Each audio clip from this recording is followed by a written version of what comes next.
వాగర్థావివ సంపృక్తౌ వాగర్థ ప్రతిపత్తయే జగతః పితరౌ వందే పార్వతీ పరమేశ్వరౌ. భజే శ్రీచక్రమధ్యస్థాం దక్షిణోత్తరయోః సదా శ్యామావార్తాళి సంసేవ్యాం భవానీం లలితాంబికాం. నమో మహద్భ్యో ఋషిభ్యో గురుభ్యో నమః. శివాజ్జవిన పర్యంతం పరిదృశ్యమాన సర్వప్రపంచ అధిష్టాన నిర్విశేష బ్రహ్మైవాహం ఇత్యఖండ అర్థానుసంధానం కామకళా విమర్శ. ఇది చెప్పాడు. కనుక కామకళా విమర్శ అంటే అర్థం ఏంటంటే ఈ సమస్త బ్రహ్మాండముల యందు జీవుడు మొదలుకొని ఈశ్వరుడు వరకు ఏ బ్రహ్మ చైతన్యం వ్యాపించిందో అదే అహం అనే విచారణయే కామకళ. ఇది అర్థం ఇక్కడ. ఇది మొత్తం బ్రహ్మ విద్య. ఇది ప్రతిపాదన అద్భుతంగా చేసి చూపించారండి. ఇప్పుడు చూడండి కామకళారూప అంటే ఎంత విశేషమైన అర్థమో ఇది గమనించుకోవచ్చు. కామ్య కామకళారూప ఇది దీని యొక్క ఆంతర్యం. అలాంటి తల్లి ఇక్కడ మనం పరిశీలిస్తే ఆకాశము భూమి. ఆకాశము అంటే మన యొక్క శిరస్సు, భూమి అంటే మూలాధారం. మూలాధారం నుంచి శిరస్సు వరకు వ్యాపించినటువంటి కుండల రూప చైతన్యం అంతా కలుపుకుంటే అదే కళ. ఆ కళయే మనలో ఈశ్వర చైతన్య చేత వచ్చింది కనుక కామ కళ, కుండల్ని రూపిణి. ఇప్పుడు ఎన్ని రకాల అర్థాలు వచ్చాయి చూడండి. అహం శ్రీం ఈం మూడింటినీ కామకళ్ళు అంటారు. విమర్శ చేస్తే, ఆలోచన చేస్తే జీవుని యందు ఈశ్వరుని యందు చైతన్యం మాత్రం ఒకటే. అక్కడ మాయని ఇక్కడ అవిద్యని తీసేస్తే చైతన్యం ఒక్కటేనే విచారణ చేయడమే కామ. అలాగే ఆకాశం మొదలుకొని భూమి వరకు కనిపిస్తున్న జగమంతా ఒకటే ఈశ్వర చైతన్యం, అదే నేను అనే విమర్శయే కళ. ఈ రెండు కలుపుకుంటే సర్వం కల్విదం బ్రహ్మ అనబడే వేదాంత విచారణ. అందుకే ఉపనిషత్తుల యందు పర్యవసిస్తోంది శ్రీ విద్య అంటే ఇది కామకళారూప అనే మాటలో ఉన్నటువంటి ఆంతర్యం. కామ్య కామకళారూప కదంబ కుసుమ ప్రియ. ఇక్కడ తర్వాత మాట. ఇలాంటి అమ్మవారికి కదంబ కుసుమాలంటే ఇష్టంట. వశిన్యాది వాగ్దేవతలు ఉన్నారే, అంత తత్వంలోకి తీసుకెళ్తే అమ్మ రూపాన్ని ఒక్కసారి చూపిస్తారు మనకి. ఆ చూపించడంలో దానికి దీనికి భేదం లేదని తెలుసుకుంటూ మనం సాధన చేసుకుంటూ వెళ్ళాలి. అమ్మవారికి ఇష్టమైన పువ్వులు ఏమిటి? కదంబ కుసుమాలు చాలా ప్రీతిటండి. అవి అమ్మవారికి సమర్పించాలి. ఇక్కడ కదంబము అనే మాటకి ఇక్కడ అర్థం ఏంటంటే సమూహము అని అర్థం. కదంబ కుసుమము అంటే సమూహము. ఇక్కడ కామకళా రూపం నుంచి ఇక్కడికి రండి. ఈ జగత్తులో కనిపించే అన్నీ అమ్మకు పూజా వస్తువులే, అన్నీ అమ్మకి సమర్పించవలసినవే. అదే కదంబ కుసుమ ప్రియ. నువ్వు సమకూర్చుకున్న సమూహములన్నీ కుసుమములుగా చేసి అర్పించు. ఇది కదంబ కుసుమ ప్రియాకి మరొక అర్థం. మామూలుగా అయితే కడిం పువ్వులు అంటే చాలా ఇష్టం అండి, అందుకే బోల్డ్ తెచ్చుకోవచ్చు అమ్మవారికి అని. ఇవన్నీ ప్రాథమిక స్థాయిలో అవేనండి. సంతోషం, తప్పకుండా చేయాలి. అందుకే అవే కదంబ కుసుమ ప్రియ. కడిమి పువ్వులంటే అమ్మకి చాలా ఇష్టము అని. కళ్యాణి జగతీ కంద కరుణారససాగర. కళ్యాణి తర్వాత మాట. కళ్యాణి అంటే మంగళస్వరూపిణి, ఇదే అర్థం. కళ్యాణము అనగా మంగళము, కళ్యాణి అంటే మంగళస్వరూపిణి. అందుకు అమ్మవారు ఎవరు? మంగళస్వరూపిణి, పూర్తి మంగళమే. అంతే కదా. కళ్యాణి అనే మాటకు అర్థం చూడడం మరొకటి. కళ్యా అంటే మంగళకరమైన వాక్కు, దాని స్వరూపము నీ. మంగళకరమైన వాక్కుని పలుకునది, ఇచ్చునది అని అర్థం. శుభాత్మికా వాణి కళ్య తామేవ అనితి శబ్దాయతే ఇది కళ్యాణి అని అర్థం చెప్పారు. శుభంకరమైన వాక్కు రూపములో ఉండేది, శుభంకరమైన వాక్కుల్ని పలికించేది అని అర్థం. శుభంకరమైన వాక్కు అంటే మంత్రమే. మంత్రం పలుకుతున్నామా లేదా? మనందరం జపం చేస్తూ ఉన్నాం. ఈ మంత్రం ఎక్కడి నుంచి పలుకుతున్నాం? అదొక్కటి ఆలోచించు. ఇదే కదా కావ్యకంఠ గణపతి మునికి రమణ మహర్షి అన్నది. తపస్సు అంటే ఏమిటని అడిగట్టు ఆయన. ఈ ప్రశ్న ఎక్కడి నుంచి వచ్చిందో దాన్ని అన్వేషించడమే తపస్సు అన్నారు. ఒకటే మాట. ఇప్పుడు నువ్వు మాట్లాడుతున్నావు, దేనివల్ల మాట్లాడుతున్నావు ఆలోచించు. ఇక్కడ ఇన్ని మాటలు వస్తున్నాయి అక్కడి నుంచి. లోపల ఆ జ్ఞానరూప చైతన్యం ఒకటి ఉంటేనే వాగ్రూపం వచ్చింది కనుక వాక్కుకి మూలమేంటి? జ్ఞానం. అందుకే ఇక్కడ ఆ జ్ఞానమైన తల్లే ఈ శబ్దాన్ని పలికిస్తుంది. కళ్య అనబడే మంగళకరమైన మంత్రముల్ని పలికించడానికి మూలమైన చైతన్యమే కళ్యాణి. ఇది తెలుసుకోవాల్సింది. ఇది ఒక అర్థం. మంగళస్వరూపుని ఇంకొక అర్థం. అందుకే కళ్యాణి అదే శబ్ద సంతతిం ఉత్పాదయంతి, శబ్ద సంతతిని ఉత్పాదన చెయ్యునది. ఇన్ని పలుకులు పలుకుతున్నావంటే ఏ చైతన్యం ఉండడం వల్ల పలుకుతున్నావో అదే కళ్యాణి. ఇది దీని యొక్క అర్థం. జగతి కంద. కంద అంటే మూలం, రూట్. అమ్మవారు సర్వజగత్తుకి మూలమైనటువంటిది. ఆ కామకళా రూపా నుంచి వస్తుంది చూడండి. ఇది కామకళా విద్యకు సంబంధించిన నామములు ఇవన్నీ కూడా. ఈ నామములు అనుసంధానం చేసుకుంటూ ఆ కామకళని క్రమక్రమంగా ఈశ్వర శక్తి స్వరూపమే కామకళని, అది ప్రతివారిలో అహం రూపంతో ఉన్నది, మంత్రములో శ్రీం మొదలైన బీజాక్షములతో ఉన్నది, పరారూపముగా గుప్తశక్తి ప్రణవముగా ఉన్నదని చెప్పుకుంటూ అదే ఈ బ్రహ్మాండమంతా వ్యాపించిన ఈశ్వర చైతన్యం అనే విమర్శ చేసుకుని ఆ స్వరూపాన్ని కదంబ కుసుమములతో అర్చించాలి. అంటే నువ్వు పోగు చేసుకున్న సమస్తము అర్పణ చేయడమే కదంబ కుసుమము. అది చేస్తే అప్పుడు నీలో పలికే ప్రతి వ్యక్తీకరణ ఆ చైతన్యం వల్లనే జరుగుతుందని కళ్యాణి తెలుసుకుంటావు. సర్వ జగత్తుకి మూల చైతన్యం అదే అని జగతీకంద అంటావు. అలాంటి ఆ స్వరూపము ఇలా మనం తెలుసుకోగలుగుతున్నామంటే ఆ తల్లి దయ. ఆ తల్లి మంత్రరూపముగా, విగ్రహ రూపంగా, కుండలిని రూపంగా, శ్రీచక్ర రూపంగా మన చేత ఆరాధింపబడుతోంది. అందుకే కరుణారస సాగర, అమ్మవారి స్వరూపము కరుణారస సాగర. అందుకే కరుణాపూర్ణ సుధాబ్దే అని వర్ణిస్తారు రమణ మహర్షి. కరుణాపూర్ణ సురాబ్దే కబళిత ఘన విశ్వరూప కిరణావల్య అరుణాచల పరమాత్మన్ అరుణోభవ చిత్తకంజ సువికాసాయ, ఇది వర్ణించాడు ఇక్కడ. కరుణాపూర్ణమైన సముద్రంట ఒక కొండలా వచ్చి గట్టిపడిపోయిందిట. గట్టిపడిందంటే నీరు ఇంకా చల్లబడిపోతే గట్టిపడుతుంది. నీరంటేనే చల్లదనం, ఇంకా చల్లదనం ఉంటే గట్టిపడిపోయిందట. అలా కరుణారస సాగరం కరుణ వల్ల ఇంకా చల్లబడిపోయి కొండ అయిపోయిందట. ఆ కొండే అరుణాచలం అన్నాడు ఆయనకి అరుణాచలం సముద్రంలా కనబడింది, మనకో రాయి బండలాగా కనబడుతుంది. గట్టిగా చెప్తే నిద్ర వస్తుంది, ఏం చేస్తాం. ఆవిడ కరుణారస సాగర, ఆ తల్లి స్వరూపం అండి కరుణారస సాగర. ఇందులో ఉన్న మాటల కరుణ రస సాగర 3 శబ్దములు తీసుకోవాలి. సాగరము అని ఎప్పుడు వర్ణిస్తారంటే అనంతము అపారము అన్నప్పుడు సాగరం అంటారు. అంతుపట్టనిది, అనంతమైనది, ఎప్పటికీ తరగనిది అని చెప్పేటప్పుడు సాగర శబ్దం. అందులో అమ్మ దయ అంతటిది, అది తరగదు, అది అనంతం అపారం. దాని లోతు మనకు అవగాహన కాదు, అంతటిది. అందుకు అది సాగరం. ఎలాంటిది? కరుణ రస. కరుణ అంటే దయ, రస అంటే ఆనందం. దయా ఆనందము ఈ రెండిటికి ఆవిడ సముద్రం వంటిది. అంటే అమ్మ దగ్గర దయ కానీ ఆనందం కానీ ఎంత ఉన్నది? అపారమై ఉన్నది, అనంతమై ఉన్నది. ఆ కరుణారస సాగర ఇది చెప్పడం ఆ కామకళా ఉపాసన ఫలం. ఆ తల్లి దయారూపిణిగా ఆనందరూపిణిగా అనుగ్రహిస్తున్నది. అందులోంచే సర్వకళలు వచ్చాయి. అంటే కామ కళ అర్థం చేసుకోవడానికి తర్వాత నామములు కళావతి, కళాలాప, కాంత, కాదంబరి, ప్రియా. కళావతి అమ్మవారికి పేరు కళావతి. ఈ పేర్లు చాలామంది పెట్టుకుంటూ ఉంటారు కదా. ళా అనేది సంస్కృతంలో లేదు, అందుకే కళ అన్న తప్పు లేదు. తెలుగు వాళ్ళం కనుక కళ అన్న అమ్మవారి అనుకోరు. కానీ కళావతి ఇది మాట ఇక్కడ చెప్తున్నారు. కళావతి అంటే కళలు కలిగినది అని అర్థం. కళలంటే చెప్పుకున్న కామ కళ, పేరుకొక్క కళ ఇచ్ఛారూపంలో వచ్చింది, కానీ తర్వాత ఎన్నో కళలు వచ్చాయి కదా, అన్ని కళల రూపము ఇదొకటి. కళాలాపం, కళలే ఆలాపముగా కలిగినది. ఆలాపం అంటే మాటలు. ఏ మాటలను ఆలాపం అంటారండి? అరిచి తిట్టి కొట్టి మాట్లాడే మాటలు ఆలాపం అనకూడదట. ఆలాపం అంటే మృదు భాషణం అన్నారు ఇక్కడ. కళ అంటే మధుర భాషణం అన్నారు ఇక్కడ. కళ ఆలాప అంటే మధురంగా మృదువుగా మాట్లాడుతుందట. అమ్మవారు మాట్లాడితే ఎలా ఉంటుంది ఊహించుకోవాల్సిందే. ఎవరో శంకరుడు లాంటి వాళ్ళకి వినపడితే లోపల ఆ తల్లి ఆలాపం ఎంత బాగుంటుందంటే అమ్మ శారదాదేవికి తెలిసే ఆలాపం. అదేగా మనం చెప్పుకున్నాం, నిజసల్లాప మాధుర్య వినిర్భర్చిత కచ్చపి, అది ఆవిడ ఆలాపం. కళ ఆలాప. కళ అంటే కళ శబ్దానికి అర్థమే కలకంఠి అని లోకంలో వ్యవహారం ఉంది చూసారా. తర్వాత వస్తుందండి మరొక చోట కలకంఠి, అలాగే కలహంస. కళ అనే మాటకి అవ్యక్త మధురం అని అర్థం. అవ్యక్త మధురం ఎంత మధురంగా ఉంది అంటే అబ్బా వర్ణించి చెప్పలేమండి అన్నంత మాధుర్యానికి కళ అంటారట.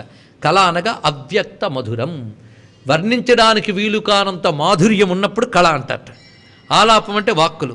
అమ్మ మాటలు ఎంత బాగున్నాయంటే ఇలా ఉంటాయని వర్ణించి చెప్పలేనంత మధురమైన వాక్కులు కనుక కళాలాప. అమ్మ వాక్కులు ఏమిటి? కళలే. కళావతి, కళాలాప అనే మాట అర్థం చేసుకోవాలి. మొదటి దానిలో కళలు అంటే విద్యలు. విద్యలన్నీ అమ్మ ఆలాపములే. అమ్మ నోటి నుంచి వచ్చే విద్యలన్నీ అమ్మ మాటలే కదా విద్యలు. అమ్మ వాక్కులు విద్యలు. వాక్కులంటేనే అమ్మ రూపములు, వాక్కులన్నీ విద్యలే. కానీ కళావతి అంటే విద్యలు కలిగినది అని అర్థంట. ఏ విద్యలవి? వేదాది సర్వ విద్యలు అమ్మ రూపములే. అవి ఎంత మధురమైనవి, ఎంత దివ్యమైనవి. అవి ఇలా ఉంటాయి, దాని మహిమ ఇలా ఉంటుంది, ఎవరైనా వర్ణించగలరా? అందుకే ఆ కళలు, ఆ విద్యలన్నీ అమ్మవారికి ఆలాపములు. అమ్మ కబుర్లే ఆ విద్యలన్నీ. అది కళావతి, కళాలాప. విద్యలు కలిగినది, విద్యలను పలుకున్నది. ఈ రెండింటికి ఇది అర్థం తెలిసింది కదా. అదేవిధంగా కళావతి అంటే కళలు కలిగినది అని. కళలు అంటే అమ్మవారి యొక్క రకరకాల శక్తులు అని ఇందాక చెప్పుకున్నాం. అలాంటి కళలు ఎన్ని ఉంటాయో చూడండి. మనకు తెలిసినటువంటి కళలు అగ్ని కళలు, సూర్య కళలు, చంద్ర కళలు, బ్రహ్మ కళలు, విష్ణు కళలు, రుద్ర కళలు, ఈశ్వర కళలు, సదాశివ కళలు. మొత్తం ఎన్నయ్యాయి? ఈ 8. ఒక్కొక్క దానిలో మళ్ళీ బోల్డ్ సంఖ్యలో ఉంటాయి. ఇన్ని కళలు అమ్మ రూపంతో, వీటితో ప్రపంచమంతా వ్యాపించిపోయిందిట. అగ్ని కళలతో, సూర్య కళలతో, చంద్ర కళలతో, బ్రహ్మ విష్ణు రుద్ర ఈశ్వర సదాశివ కళలతో వ్యాపించిపోయింది. అంటే సృష్టి స్థితి సంహార తిరోధాన అనుగ్రహం అనే కృత్యములు, సూర్య చంద్ర అగ్నులు అనబడే శక్తులు, వీటితో ప్రపంచమంతా వ్యాపించింది. ఇన్ని కళలు కలతల్లి కళావతి. ఇది చూపిస్తున్నారు ఇక్కడ. అందుకే ఇది కూడా అమ్మవారి యొక్క అమృతాన్ని తయారు చేసుకునేటప్పుడు ఇవన్నీ ఆవాహన చేస్తారు. విశేషార్ఘ్యం తయారు చేసినప్పుడు మొత్తం ఈ కళలన్నీ అందులో ఆవాహన చేస్తారు. అంటే ఈ ప్రపంచమంతా అదే అమృతమే, అది తెలుసుకోవడం. అదే కళావతి, కళాలాప, కాంత. అమ్మవారు కాంత అట. ఇది గొప్ప మాట. కాంత అంటే అభిరూపతమం దేహం వహన్ కాంత అన్నారు. అత్యంత సుందరమైన శరీరాన్ని కాంతం అంటారట. అందుకే అత్యంత సుందరమైన శరీరం అమ్మవారిది. అందుకే కాంత. దీంతో తుత్తుపడితే ఎలా అవుతుంది? మన వేదాంతం దగ్గర ఉన్నాం కదా. కనుక కా అంతా కాంత అన్నాడు. కమ్ అంటే బ్రహ్మము అని అర్థం కదా. బ్రహ్మము యొక్క అంతము. అంతం అంటే సిద్ధాంతం అని అర్థం. అంతము అంటే బ్రహ్మమే పరమార్థమని చెప్పే శాస్త్రం పేరు కాంత అన్నారు ఇక్కడ. అంటే బ్రహ్మ విద్యా స్వరూపిణి. సిద్ధాంతము. సిద్ధాంతము అంటే అర్థం ఏంటి? అంతములో సిద్ధించింది సిద్ధాంతం. ఇది తెలుసుకోండి. చాలామంది సిద్ధాంతం సిద్ధాంతం అని మాట్లాడుతుంటారే. సిద్ధాంతం అంటే ఇదివరకు ఆడిన మాటలని తీసి పారేసి ఇదే కరెక్ట్ అని చెప్తే దాని పేరు సిద్ధాంతం అని అర్థం. అందుకే పూర్వపక్షం ఉత్తరపక్షం అంటాం. పూర్వపక్షం అంతా ఉంటే రాద్ధాంతం చేసి దాన్ని పక్కకి తీసేసి తర్వాత ఒక సిద్ధాంతాన్ని ప్రతిపాదన చేస్తారు. అది సిద్ధాంతం. సిద్ధించిన అంతము సిద్ధాంతము. కనుక కా అంతము బ్రహ్మమే సిద్ధాంతమని చెప్పినది అని అర్థం. అంటే పరబ్రహ్మనే పరమార్థముగా చెప్పిన బ్రహ్మ విద్యయే కాంత. ఇది తెలుసుకోవాల్సిన గొప్ప అంశం అండి. అందుకే కాంత. ఇంకొక అర్థం చెప్పారు. కా అంటే బ్రహ్మమని, కా అంటే చతుర్ముఖ బ్రహ్మని కూడా అర్థం. బ్రహ్మగారి అంతం ఈవిడికి తెలుసుట. ఇంకే బ్రహ్మగారి అంతం బ్రహ్మగారికి తెలియదు, ఆయన అంతం ఈవిడికి తెలుసుట. అందుకు బ్రహ్మగారికి కూడా ప్రళయం ఇచ్చే శక్తి కనుక కాంత అని అర్థం. ఇప్పుడు ఏ అర్థం తీసుకోవాలి? బ్రహ్మగారి అంతం ఈవిడికి తెలుసుట. ఇంకే బ్రహ్మగారి అంతం బ్రహ్మగారికి తెలియదు, ఆయన అంతం ఈవిడికి తెలుసుట. అందుకు బ్రహ్మగారికి కూడా ప్రళయం ఇచ్చే శక్తి కనుక కాంత అని అర్థం. ఇప్పుడు ఏ అర్థం తీసుకోవాలి? 3 అర్థాలు తీసుకోవాలి. కాంత. ఎందుకంటే ఆవిడ మాట మాటికి గుర్తుపెట్టుకోవాలి అమ్మవారు అమ్మవారు అమ్మవారు. అందుకే ఇక్కడ కాంత శబ్దానికి ద్విపరార్థాంతే కస్య బ్రహ్మణోపి అంతః అస్మాదితివా కాంత అన్నాడు. ద్వితీయ పరార్థే శ్వేతవరాహ కల్పే అంటాం కదా. అంటే సెకండ్ హాఫ్ ద్వితీయ పరార్థే. బ్రహ్మగారికి ఫస్ట్ హాఫ్ అయిపోయింది, సెకండ్ హాఫ్ అంటే 50వ పళ్ళలో పడ్డాడు ఆయన. అది కూడా పూర్తయిపోయాక వాడు ఎప్పుడు పూర్తవుతాడు ఈవిడికి తెలుసుట. వాడికి అంతం ఇచ్చేది ఈవిడ. అందుకే కాంత. కాదంబరి ప్రియా. ఈవిడికి కాదంబరి అంటే చాలా సరదా అండి.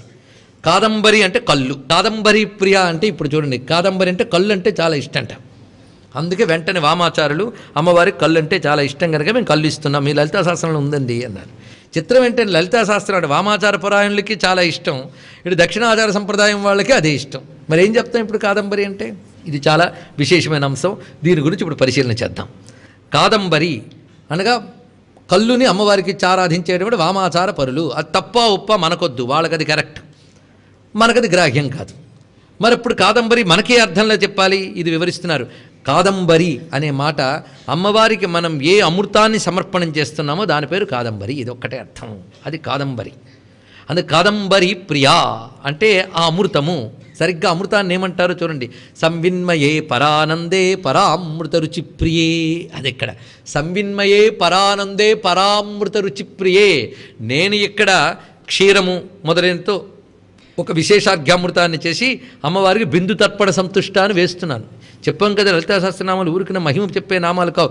పూజా సంకేతాలు, మంత్ర సంకేతాలు, తత్వ సంకేతాలు అన్నీ ఉంటాయి. ఇప్పుడు పూజా సంకేతం ఇది. కాదంబరి ప్రియ అనేది పూజా సంకేతం. అందుకే పూజా సంకేతంగా మనం ఇచ్చేటటువంటి అమృతం ఏదైతే అమ్మవారికి సమర్పణం చేస్తున్నామో అది పేరు సంవిదమృతం.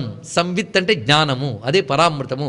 జ్ఞానామృతమే అమ్మకి సమర్పణ చేయాలట. అంటే అర్థం ఏమిటి? అమ్మవారి అనుగ్రహం వల్ల మనకు మెదడిచ్చాడు భగవంతుడు. ఆ మెదడుతో అమ్మవారిని భావన చేయాలి, అమ్మ గురించి తెలుసుకోవాలి, విచారణ చేయాలి. ఆ విచారణ చేయగా నీకే తెలివి వచ్చిందో ఆ తెలివిని అమ్మ పాదాలకు అర్పించాలి. ఆ అర్పించే అమృతమే కాదంబరి. అలా నువ్వు సాధన చేసి ఇచ్చే అమృతము అమ్మవారికి మహా ఇష్టం. ఎంత ఇష్టం అంటే చూడండి, పిల్లవాడిని తల్లి బాగా చదువుకోరా చదువుకోరా అని పాఠాలు చెప్పిస్తుంది. ఆ పాఠాలు బాగా చదువుకొచ్చాడు. అమ్మ పాఠం చదువుకొచ్చానమ్మా అన్నాడు. ఏది చెప్పు అంది. వాడు ఇంక చెప్పడం మొదలెట్టాడు నేర్చుకున్న పాఠాలన్నీ. అప్పుడు అమ్మకి ఎంత ప్రీతిగా ఉంటుందండి, మా పిల్లాడు తెలివైన వాడైపోయాడని. అది ప్రియా అంటే అర్థం. అది పిల్లాడి తెలివికి సంతోషిస్తుంది. అలాగే అమ్మ గురించి వివేచన చేసి చేసి చేసి నీ లోపల జ్ఞానామృతం పెళ్ళుపుకితే, అమ్మ ఈ జ్ఞానామృతం నీ పాదాలకు అర్పణం అని చేస్తే ఆ తల్లి సంతోషించి శభాష్ అంటుందట. అది కాదంబరి ప్రియ మాటలో మరొక అర్థం ఇది. అది చెయ్యమనే చెప్తున్నాడు. అందుకే సన్మిన్మయే పరానందే పరామృత రుచి ప్రియే అని చెప్పి కదా ఆరాధన చేస్తున్నాం.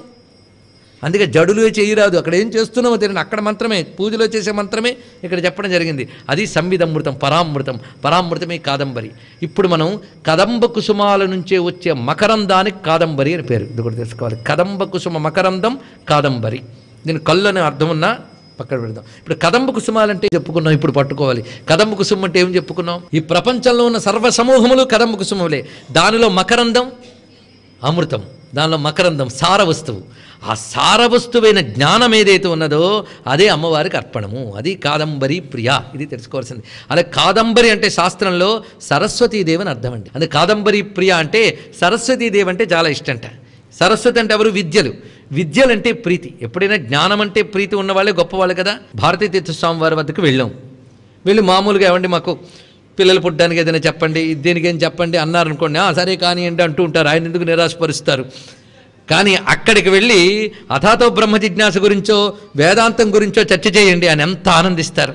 ఎందువల్ల? ఆయన జ్ఞానరూపులై ఉన్నారు కనుక మీరు జ్ఞానం గురించి అడిగితే మహా సంతోషిస్తారు. కానీ నా కన్స్ట్రక్షన్స్ ఎలా ఉంటాయండి అంటే బాగుంటే వెళ్ళంటారు. వీళ్ళని అనుగ్రహిస్తారు కానీ ఆనందించరు. ఇక్కడ ఆనందం ఎక్కడొస్తుంది? ఆ జ్ఞానం గురించి అడిగితేనే ఆనందం వస్తుంది. ఎందుకంటే జ్ఞానమూర్తులు, గురుమూర్తులు కనుక. అలాగే అమ్మవారికి ఆ జ్ఞానరూపమైన విచారణ అనే కాదంబరి చాలా ప్రీతి అండి. అందుకే కాదంబరి ప్రియ. ఇది తెలుసుకోవాల్సింది. అందుకే జ్ఞానం ఎవరు? సరస్వతి. అందుకే సరస్వతి ప్రియ అంటే ఇది అర్థం. జ్ఞానం అంటే ప్రీతి కలిగినది.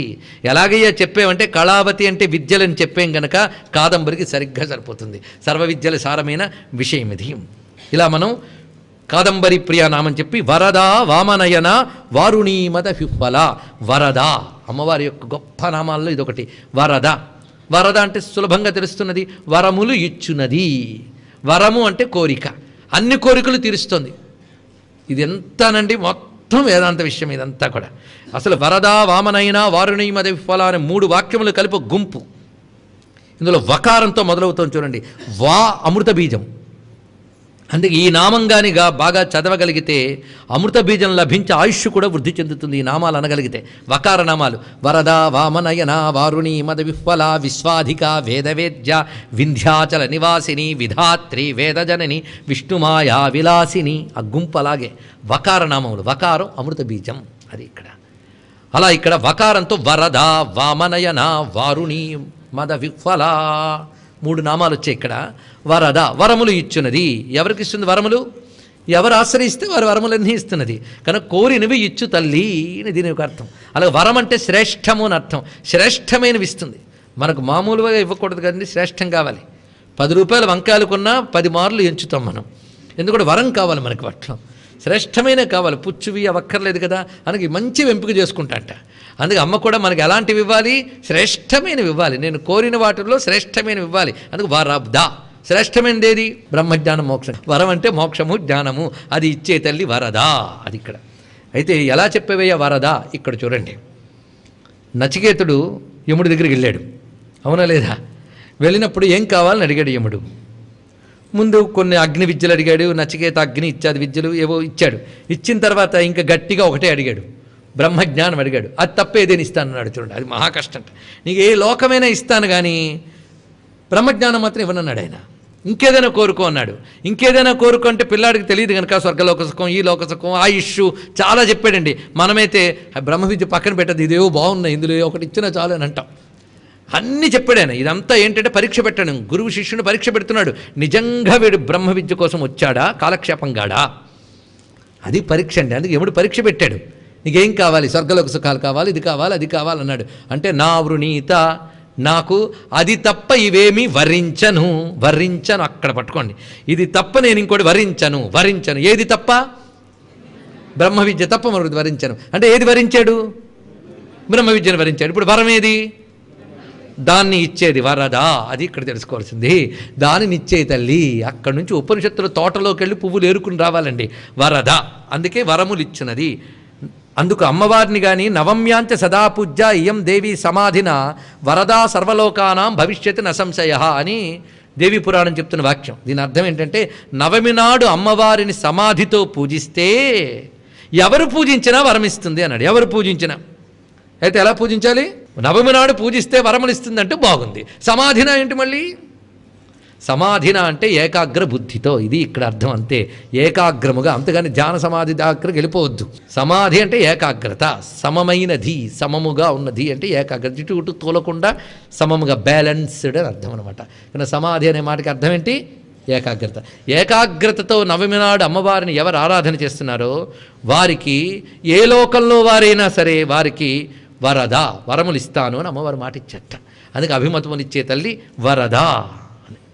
అందుకు ఆమె వరములు ఇవ్వడంలో గట్టావిడ అని, వరద అభయహస్తాలు పట్టుకోకుండానే వరములు ఇవ్వడం ఆవిడ పని అని. త్వదన్య పాణిభ్యాం అభయవరదో దైవత గణై త్వమేక నైవాసి ప్రకటిత వరాభిత్యభినయ భయాత్రాతుం దాతుం ఫలమపి చ వాంఛాసమధికం శరణ్యే లోకానాం తవహి చరణావేవ నిపుణవు.